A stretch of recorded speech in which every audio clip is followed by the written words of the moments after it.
ভাই, আমরা অনেকে বলি যে আল্লাহ তাআলা আমাকে কেন গরিব বানিয়েছে,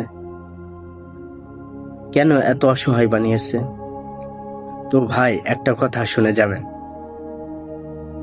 অনেকে আছে এমন যে কাপড় কেনার টাকা থাকে না, রাস্তার ধারে ধারে ঘুরে বেড়ায়, রাস্তার পাশে শুয়ে থাকে। আল্লাহ তাআলা তাদের থেকে আমাকে ভালো রেখেছেন। অনেকের আছে হাত নাই, পাও নাই, অনেকের আছে চোখ নাই।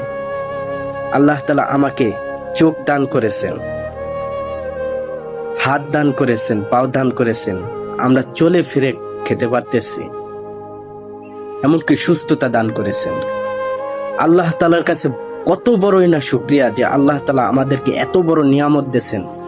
দুইটি চোখ, যেই চোখ দিয়ে আমরা এখন ভিডিও দেখতেছি, এই চোখ আল্লাহ তাআলা দিয়েছেন। শুকরিয়া যদি সারাদিন আদায় করে তাও তো শুকরিয়া আদায় করা হবে না। তো ভাই, এত কিছু না ভেবে আপনি নিচের লেভেলটা দেখেন যে আমি কেমন আছে, আমার নিচে যারা আছে তারা কেমন আছে। কাপড় পাইতেছে না, এমনকি একক তো খাওয়ার জন্য মানুষের কাছে হাত পাততে হইতেছে। তো ভাই, জীবন দুই দিনের ভাই। টাকা পয়সা কামাবেন, কামাইতে কামাইতে কামাইতে কামাইতে একদিন এমন আসবে যে আজরাইল সামনে চলে আসছে, মইরে যাইতে হবে ভাই। একদিন কবরে যাইতেই হবে। এমন হইতে পারে যে আজকে আছেন, কালকে আপনার মৃত্যু।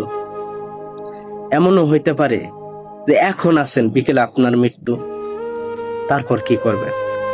তাই ভাই, আল্লাহ তাআলা যতটুকু আমাকে দিয়েছেন তাই নিয়ে শুকরিয়া আদায় করি। সুস্থতা থাকলেও শুকরিয়া আদায় করি, আলহামদুলিল্লাহ। অসুস্থ থাকলেও শুকরিয়া আদায় করি।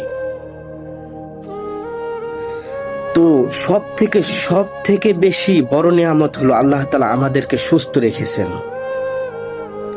যে আমরা সুস্থ আছি।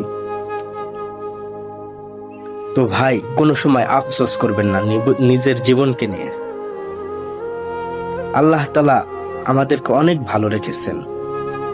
তো ভাই দেখেন, অনেক বড় লোক আছে যারা গরুর গোশত খাইতে পারে না, মিষ্টি খাইতে পারে না, এমনকি নরম বিছানায় শুইতেও পারে না, নিষেধ, কারণ রোগের কারণে।